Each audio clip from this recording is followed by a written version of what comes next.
বিনা চালানের ব্যবসা আড়তদারি। ব্যবসায়ীরা তো নৌকা ভরে তরমুজ আনে, ট্রাকে ট্রাকে তরমুজ আনে। তো নারায়ণগঞ্জে একজনে নৌকা দিয়ে তরমুজ আনছে, নৌকার ভিতরে প্রায় 20 লাখ 30 লক্ষ টাকার তরমুজ নিয়ে আসছে। তা আমি বললাম যে আপনারা যে আনেন ডাইরেক্ট বিক্রি করতে পারেন না? কয় না ভাই, আমরা ডাইরেক্ট বিক্রি করতে পারবো না, এই তরমুজটা আগে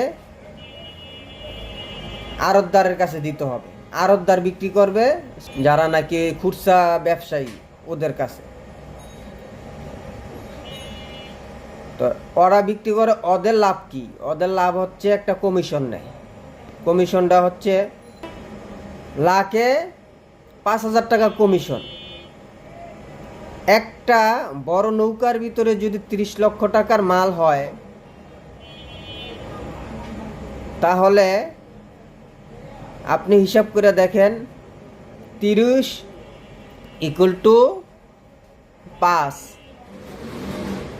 1.5 লক্ষ টাকা ওনার মুনাফা হয় একটা নৌকা থেকে। একটা নৌকার মাল বিক্রি করে দিলে 1.5 লক্ষ টাকা।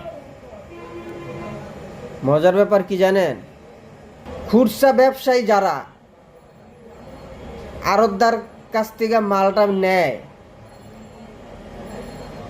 20,000 টাকার মাল নেয়, ধরেন 30,000 টাকার মাল নেয়, অনেকে 1 লাখ টাকার মাল নেয়, 2 লাখ টাকার মাল নেয়।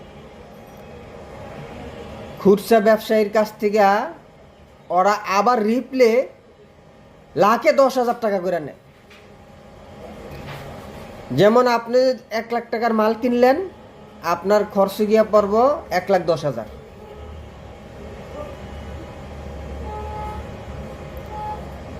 দুই দিক দিয়ে বোকা বানাচ্ছে। এক হইল যারা নাকি পাইকাররা নৌকাদা মাল আনে, ওদের কাছ থেকে নেয়। যদি 30 লাখ টাকার মাল আনে তাইলে নিব 1.5 লক্ষ টাকা। তারপরে আবার এইটা আবার খুচরা পাইকার দোকানদার যারা ওদের কাছে বিক্রি করে, ওদের কাছ থেকে লাভ নেয় 3 লক্ষ টাকা।